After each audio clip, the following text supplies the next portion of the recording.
좋으시겠어요. 네, 박수도 받으시고. 우리 다시 한번 감사의 박수 하겠습니다. 여러분 인생 행복하십니까? 감사하세요? 저도 행복하고 감사합니다. 제가 우리 골략교회 온 지 어느덧 11년이 넘었네요. 시간 참 빠르죠? 근데 행복하고 감사해요. 앞으로 더 행복하고 감사할 줄 믿습니다. 제가 왜 행복할까요? 여러분들이 저를 좋아하시잖아요. 미워하고 싫어해 보세요. 제가 어떻게 행복할 수가 있겠어요? 좋아해 주셔서 감사합니다. 제가 부임해가지고 이제 이게 낯선 땅이잖아요. 그래서 몇 년 동안 이제 낯선 곳 계속 처음 가는 곳들 가잖아요. 뭐 식당도 가고 카페도 가고. 그래서 그분들이 제가 골략교회 목사인 줄 알면 아 골략교회 목사님이세요? 얘기 많이 들었어요. 그래서 좋은 목사라고 그래요. 좋은 목사라고. 여러분 제가 왜 좋은 목사일까? 유명해서? 아닙니다. 뭐 탁월한 능력이 있어서 그것도 아니에요. 다 여러분 덕인 줄 믿습니다. 여러분들이 저를 좋다고 말해 준 거예요. 그래서 그분들이 저를 좋다고 한 거예요. 잠언 27장 철이 철을 날카롭게 하는 것처럼 사람이 그 친구의 얼굴을 빛나게 한다 하는데 여러분들이 저를 빛나게 해주신 거예요. 그래서 좋은 목사가 된 건 다 여러분들 덕입니다. 감사합니다. 근데 부탁하기는 저만 빛나게 하시면 안 돼요. 서로가 서로를 빛나게 해야 됩니다. 우리 장로님들 좋은 분이라고 하세요. 닮고 싶다고 하세요. 닮고 싶다는 마음으로 보면 더 닮은 점이 있습니다. 우리 권사님들 구역장들 짱이라고 하세요. 내가 구역장이 돼도 우리 권사님처럼 할 거라고 이렇게 말하세요. 옥하는 목사님이 살아계실 때 이렇게 말씀하시더라고요. 사랑의 교회가 부흥하고 한국교회에 귀하게 쓰임받는 것은 서로 비난하지 않고 칭찬하기 때문이다. 여러분 부흥하는 요인이 많이 있죠. 근데요 부흥하는 교회 보면 말하는 게 달라요. 말하는 게 다르다니까요. 목사는 성도들을 좋아해요. 고마워하고. 그래서 성도들은 목사를 자랑스러워합니다. 그러니까 생명의 역사가 더 충만하고 그러니까 성령님께서 더욱 역사하는 것입니다. 그리고 사람은 참 이상하게 잘한다면 더 잘합니다. 잘한다고 하잖아요. 그럼 몸도 마음도 그렇게 반응해서 더 잘하는 사람이 돼요. 근데 못한다고 하지 않습니까? 그렇게 무시받아요. 못한다고 비난받는데 잘한다? 기적인 거예요. 잘한다고 할 때 더 잘하는 사람이 되는 거예요. 피그말리온 효과 잘 아시잖아요. 말한 대로 듣는 대로 되는 효과. 그러니 여러분 말을 잘하시기를 축원드립니다. 하나님도 민수기 14장에서 말씀하셨어요. 나는 내 삶을 두고 맹세하는데 너희 말이 내 귀에 들린 대로 해주겠다. 너희 말이 내 귀에 들린 대로 해주겠다. 하나님이 약속하신 거예요. 하나님 스스로에게, 누구에게 하나님은 맹세할 수가 없어요. 하나님보다 더 높은 분이 없잖아요. 그러니까 하나님이 자신에게 스스로 맹세하는 거예요. 너희 말이 내 귀에 들린 대로 해주겠다. 여러분 어떻게 말해야 될까요? 믿음으로 말하시기를 축원드립니다. 할 수 있다 하면 하나님이 정말 할 수 있게 해준다는 거예요. 잘한다 그럼 더 잘하게 해주시겠다는 거예요. 안 된다 못한다 너희 말대로 해주겠다는 것입니다. 그러니 여러분 서로 칭찬하고 격려하시기를 축원드립니다. 감사하다고 하세요. 고맙다고 하세요. 그러면 더 감사하고 그런 사람이 될 겁니다. 철이 철을 빛나게 하는 것처럼 여러분 서로가 서로의 얼굴을 빛나게 하시는 성도가 되시기를 축원드립니다. 마태복음 7장에 예수님 비판하지 말라 그러잖아요. 잘못된 것을 무조건 덮어라, 용서하고 수용하라 그런 의미 아니에요. 인간은 덮어야 될 때가 있고 덮어서는 안 될 때가 있죠. 용서해야 될 때가 있어요. 그러나 따끔하게 알려주고 회초리를 들어야 될 때가 있는 거예요. 그러니까 비판하지 말라는 것은 무조건 용서하고 덮어라, 용납하라 그런 의미가 아니에요. 그럼 예수님께서 비판하지 말라는 것은 어떤 의미가 있는가? 함부로 정죄하지 말라는 거예요. 여기서 사용되는 비판, 크리로나라는 헬라어인데 재판하다, 이래 재판하다. 영어로는 저지먼트. 재판을 해서 죄를 정하는 것, 이걸 말해요. 여러분, 내가 재판관이 되어서 저 사람 악하다고 정죄해버리면 되겠습니까? 재판관들 보세요. 재판할 때 심사숙고합니다. 누가 말한다고 해서 너 징역 1년 이렇게 하지 않아요. 정황이 그래요. 정황이. 그래도 정죄하지 않습니다. 죄를 정할 때는 확실한 증거가 있어야 돼요. 확실한. 누가 말하고 상황이 그런 것 같아도 증거가 없으면 정죄하지 않는 거예요. 그런데 사람들은 몇 마디 말을 듣는 거예요. 누군가에게 몇 마디 말. 그 말을 듣고 그 비난에 동참을 하잖아요. 죽일 놈 살릴 놈. 내가 아는 단편적인 사실, 내가 아는 것은 작아요. 때로는 내 기준이 안 맞아서 내 생각대로 안 해서 그냥 죄인 만들어보는 경우가 얼마나 많습니까? 여러분, 왜 함부로 정죄하면 안 되는가? 몇 가지 이유가 있어요. 첫째, 우리는 다 알지 못합니다. 여러분, 그 사람의 형편을 다 압니까? 전후 사정을 다 알아요?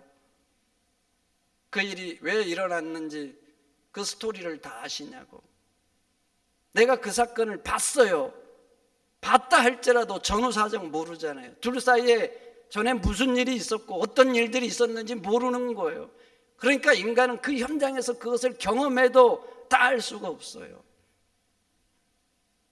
다 알지도 못하는데 내가 어떻게 평가를 해요? 한 교수가 학생들과 처음 수업을 하게 됐어요.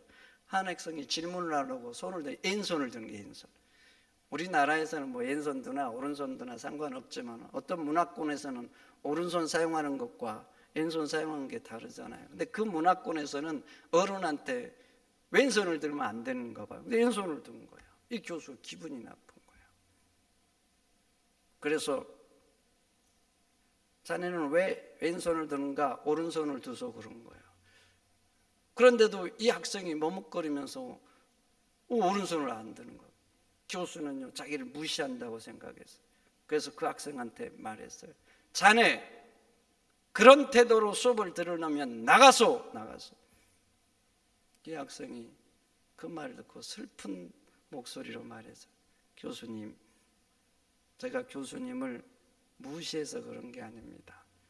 제가 사고로 오른손을 잃어서 지금 우수를 하고 있어서 왼손을 들 뿐입니다. 이렇게 말한 거예요. 여러분, 그래요. 우리는 다 알 수 없어요. 그 사람이 나를 무시한다고 나는 생각할 수 있지만 아닐 수 있는 거예요.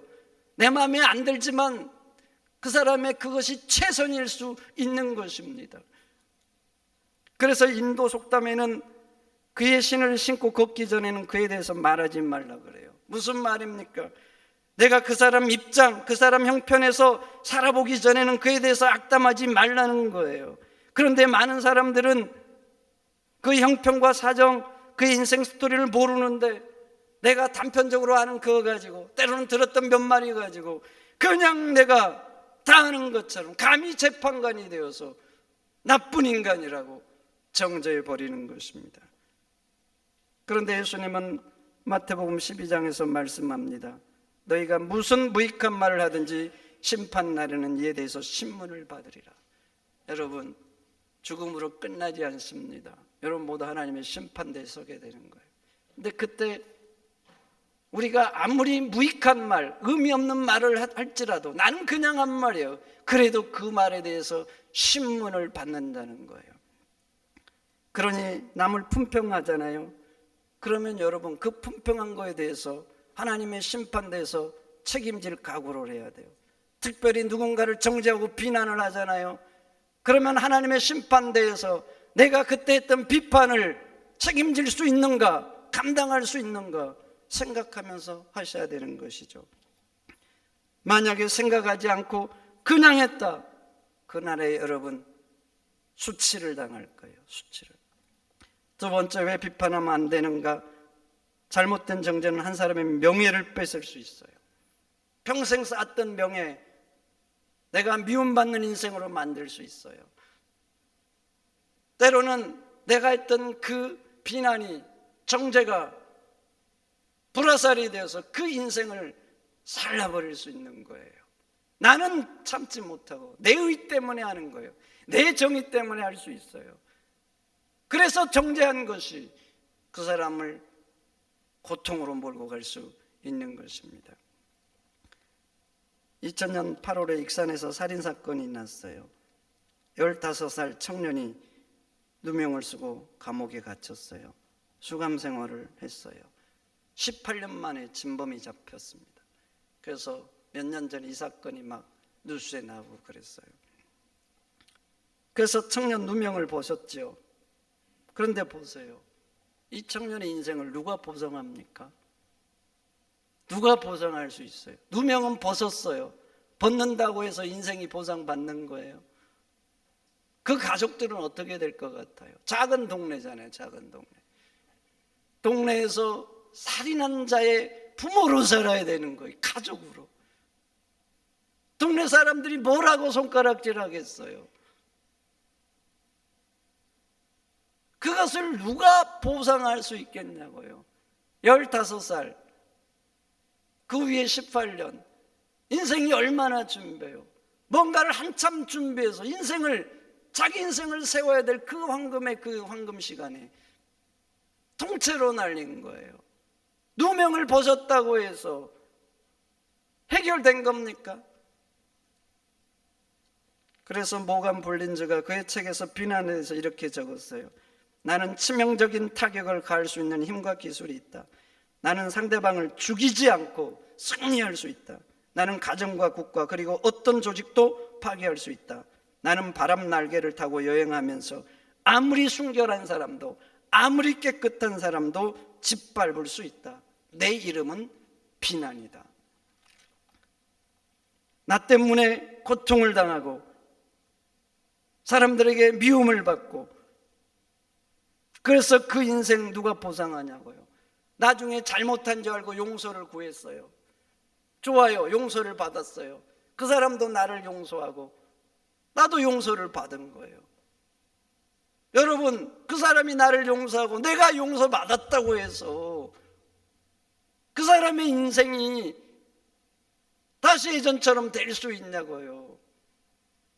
한 번 엎질러진 물 예전처럼 담을 수 없듯이 그렇게 살아온 그 인생은요, 다시 회복할 수가 없는 것입니다. 그래서 예수님 말하는 거예요. 너희는 감히 재판관이 되지 말라. 재판관이 되어서 정죄하지 말라는 거예요. 성도 여러분, 돌들을 내려놓으시기를 축원드립니다. 축원드립니다. 셋째, 왜 함부로 비판하면 안 되는가? 비판은 인간관계에 치명타를 갑니다. 여러분, 욕을 먹고 기분 좋은 사람이 있으세요? 비난을 하는데 행복하세요? 기분 나쁘죠? 비난을 받으면요, 아드레날린이 확 분비됩니다. 기분이 확 나빠져요. 기분만 나쁜 게 아니라 마음의 상처도 받습니다. 제퍼슨이 그의 문집론에서 이렇게 말합니다. 조그만 비난, 아주 사소한 비난이에요. 그리고 설령 그것이 근거가 없는 것일지라도 그 아픔은 가슴에 사무친다 했어요. 비난받으면 가슴에 사무치지 않으세요? 그러니 나를 비난하는 사람을 좋아한다? 그런 역사는 안 일어납니다. 비난하면 미움의 역사가 일어나는 거예요. 그리고 온수가 되는 거예요. 여러분, 사단의 주사역이 뭘 것 같아요? 사단의 주사역, 여러분들을 높은 자리에 못 가게 하고 부자로 못 살게 하고, 그게 사단의 핵심 사역일 것 같아요? 그렇지 않아요. 사단의 핵심 사역은요, 관계를 파괴하는 거예요. 하나님과 인간관계 파괴시키는 거, 인간과 인간관계 파괴시키고 인간과 자연관계를 단절시키는 거, 이게 사단의 핵심 사역이에요. 그래서 한번 봐보세요. 인간과 인간 사이 하나님이 금한 것들 하나같이 다 관계를 파괴시킵니다. 살인하면 어떻게 될 것 같아요? 완전 원수되죠. 원수. 간음해 보세요. 간음하는데 부부관계가 온전할 것 같아요? 바람핀 남편, 바람핀 아내, 관계가 좋을 수가 있겠냐고요. 그럴 수 없어요. 거짓말하고 도적질해 가요. 어떻게 그 사이가 좋을 수 있겠어요? 하나님이 하지 말라고 하는 것들, 죄라고 구정하는 것들은 한결같이 특징이 있어요. 관계를 파괴시키는 거예요. 그래서 하지 말라고 죄로 하나님은 규정시켜 놓고 있는 거예요. 그러나 사랑 보세요. 기독교를 사랑의 종교라 그래요. 심지어는 원수까지 사랑하라고 합니다. 원수 사랑하기 싫잖아요. 그런데 하라 그래요. 왜 그런 줄 아세요? 사랑의 핵심이 뭐예요? 많은 역할을 하는데 그 중에 핵심 역할 하나, 가까워지게 하는 거예요. 하나 되게 하는 거. 여러분, 그런데 보세요. 살인하지도 않아요. 도적질하지도 않아요. 간음하지도 않아요. 그런데 가볍게 관계를 파괴시키는 게 있어요. 가볍게. 아주 쉽게. 그게 바로 비난이에요. 비난. 힘쓰지 않아도 돼요. 노력하지 않아도 돼요. 말로 몇 마디 하면 돼요. 그래서 불평과 불만이 사단의 폭탄이라면 비난은 사단의 핵폭탄이에요. 치명적인 무기. 그러니까 여러분들이 누군가를 비난할 때는 각오를 해야 돼요. 온수가 될 각오. 나는 가볍게 하지만 듣는 사람은 결코 가볍지 않아요. 온수가 되는 거예요. 그러니까 누군가를 험담하고 비판할 때는 온수가 된다. 이걸 각오를 해야 돼요. 각오를. 넷째, 비판하면 나도 비판을 받습니다. 예수님 말씀하시죠. 너희가 비판하는 그 비판으로 너희도 비판을 받고 너희가 헤아리는 그 헤아림으로 너희도 헤아림을 받으리라. 비판하는데 칭찬을 기대한다.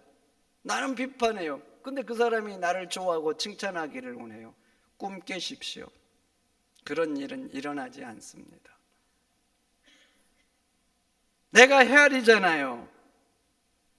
안 헤아릴 것 같아요. 지금은 참고 있을 수 있어요. 근데 결국 헤아리고 맙니다. 그리고 아셔야 돼요. 헤아릴 때는요, 무섭고 집요하고 끈질기게 해야 됩니다. 끈질기게. 나는 그냥 심심풀이 땅콩으로 헤아렸을 뿐이에요. 근데 그 사람이 나중에 나를 헤아릴 때는 그 속에 미움을 담아요. 미움. 무섭게 헤아리는 거예요. 이솝 부화에 이런 얘기 있죠. 숲속에 왕인 사자가 병이 들었습니다. 동물들이 다 문병을 왔는데 여우가 안 온 거예요. 여우가. 그러다가 늑대 왔어요. 이 모습을 보고 늑대가 여우를 골탕 먹이고 싶었어요. 이 사이가 안 좋거든요. 그래서 이번 기회에 여우를 골탕 먹이자. 그리고 사자왕에게 말했어. 왕이시여, 여우가 늦게 온 것은 왕을 무시해서 늦게 온 거라고. 그 말을 들으니까 그럴듯한 거예요. 그래서 사자왕이 불같이 화를 냈어요. 그 다음에 여우가 말했어요. 왕이시여, 제가 왕을 무시해서 늦게 온 것이 아니라 왕의 병에 무엇이 좋은지 그것을 알아오느라고 이렇게 늦은 것입니다. 그 말을 듣고 사자왕이 마음이 부러져서 물었어요. 그럼 너가 알아온 처방약이 뭐냐? 그랬더니 여우가 말한 거예요. 왕의 병에는 늑대의 간이 최고입니다. 그러니까 사자가 소리쳤어요. 당장 늑대를 잡아서 간을 빼오라고. 여러분, 이게 지금 우화잖아요. 우화. 인간들의 그 본성을 표현한 우화. 저 사람이 나를 미워하는데 보복 안 할 것 같아요. 보복 안 한다. 신앙이 좋아야 됩니다. 신앙이 좋아요. 내 감정, 본성을 제어할 수 있는 신앙이 있어야 돼요. 그렇지 않으면 보복합니다. 보복할 때는 받은 만큼 하는 게 아니에요. 받은 만큼 아니에요. 30배, 60배, 100배로 돌려줍니다. 앞서 말했듯이 나는 그냥 했을 뿐이에요. 나는 누군가니까 함께 비난하고 그냥 내 의를 참지 못해서 내 기분에 그냥 그 사람 깠을 뿐이에요. 그런데 그 사람은 돌려줄 때 그렇게 안 돌려줘요. 무서운 독을 담아서 돌려줍니다. 집요하게 돌려줍니다. 나는 그 순간 한 번 했을 뿐이지만 그 사람은 한 번으로 안 끝나요. 내일 또 나를 비판하고 한 달 뒤에도 비판하고 심지어는 10년 후에도 계속 나를 미워하고 계속 저주합니다. 100배만 돌려준 게 아니에요. 100배만. 그러니까 여러분 각오를 해야 돼요. 내가 누군가 비난하잖아요. 나는 그냥 하는 거예요. 가볍게. 그러나 아셔야 돼요. 100배 돌려받을 각오를 해야 돼요. 그런 각오를 하지 않으면 재판관이 되지 마세요. 그리고 마지막으로 나도 죄인인 거예요. 나도 죄인. 나도 비난받아야 될 죄인. 오늘 본문 보세요. 가늠하다 현장에 잡힌 여인 사람들이 끌고 옵니다. 말하죠. 율법에 이 여인은, 이런 여인은 돌로 쳐야 된다고. 선생님은 어떻게 하실 거냐고. 이 말을 들은 예수님 아무 말씀도 않고 몸을 숙여서 땅에 뭔가를 쓰셨대요. 한참 쓰셨어요. 한참. 그리고 일어나서 말씀합니다.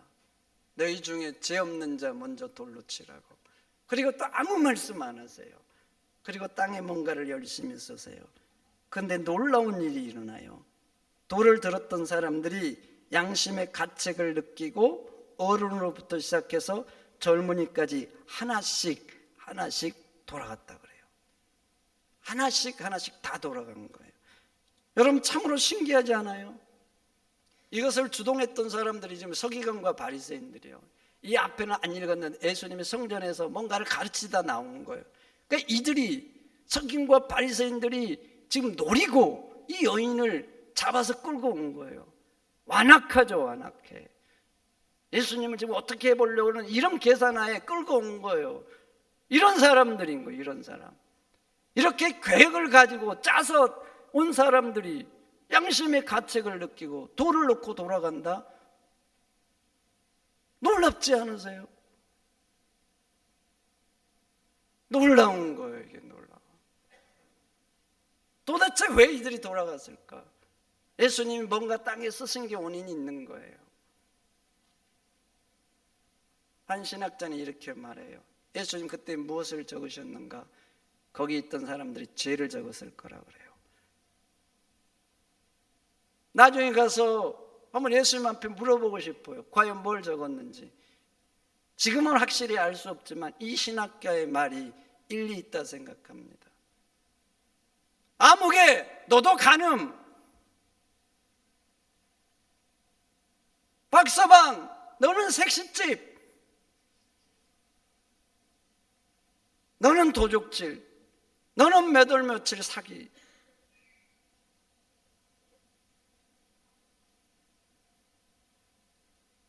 여러분 지금 이 여인만 돌을 맞아야 되는 게 아니에요. 실상은 들고 있는 돌에 나도 똑같이 돌을 맞아야 되는 사람인 거예요. 예수님 지금 그걸 말씀하고 있는 거예요. 그런데 마치 나는 완벽한 사람인 것처럼, 나는 앞으로 실수 안 하는 것처럼, 나는 문제없는 사람인 것처럼 지금 돌을 던지려고 하고 있는 것입니다. 여러분 자신을 십자가 앞에 세워보세요. 그러면 내가 얼마나 악한 존재인지 나를 알게 될 거예요. 여러분들의 악함이 느껴지지 않으세요? 안 느껴지세요? 내 속에서 꿈틀거리는 죄악들, 건들면 터져나오는 이 악함들, 죄의 심각성이 안 느껴지세요? 무디 목사님이 한 지역을 집회를 앞두고 있었어요. 근데 그 지역 신문이 무디 목사님을 비방하는 기사를 낸 거예요. 스태프들이 놀라가지고 그 기사를 가지고 목사님한테 왔어요. 목사님 큰일 났습니다. 목사님이 신문의 기사를 다 읽었어요. 그리고 웃으면서 말씀하셨대요. 이 기자가 나를 잘 모르고 이렇게 적은 거라고. 실상 나는 이 기자가 적은 것보다 더 큰 죄인이라고, 더 큰 죄인이라고 이렇게 말을 하셨답니다. 여러분, 그래요. 십자가 앞에서 나를 세워보세요. 주께서 흘리신 그 보혈의 피 앞에 나를 세워보시라고요.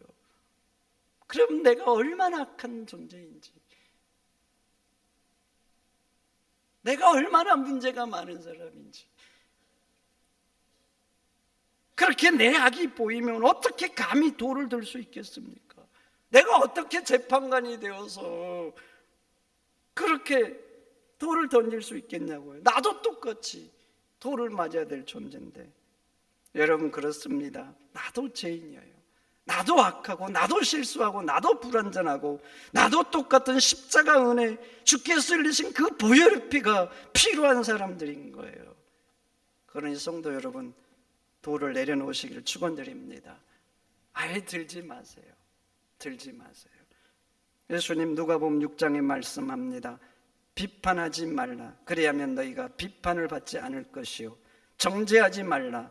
그리하면 너희가 정죄를 받지 않을 것이요, 용서하라. 그리하면 너희가 용서를 받을 것이라. 내가 정죄하면 사람들도 정죄합니다. 근데 더 문제가 있어요. 천국에서 하나님이 나를 정죄하십니다. 내가 용서하잖아요. 그럼 하나님도 천국에서 나를 용서하시는 거예요. 그래서 우리가 주기도문 할 때 기도하잖아요.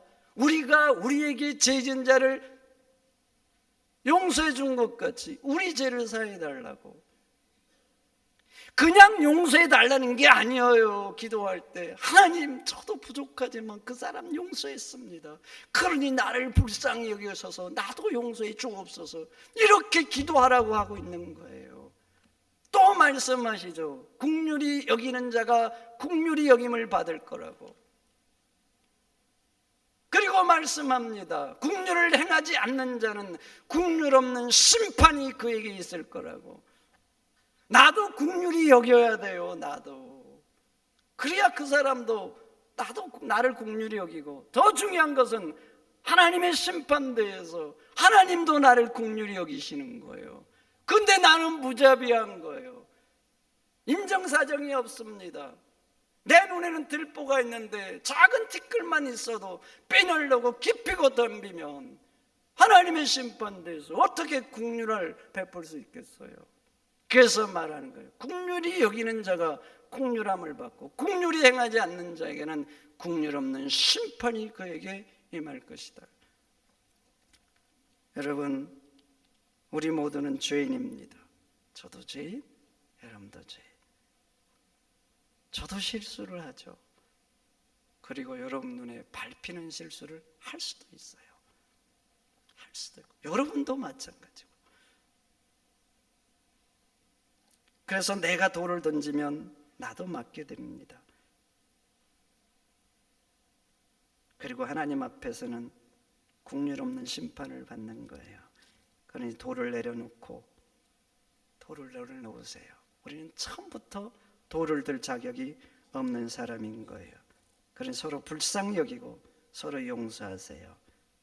그러면 하나님도 우리를 용서하시고 긍휼히 여기실 겁니다. 아멘입니까? 기도하겠습니다. 하나님, 감사합니다. 오늘 말씀이 마음에 새겨지게 하소서.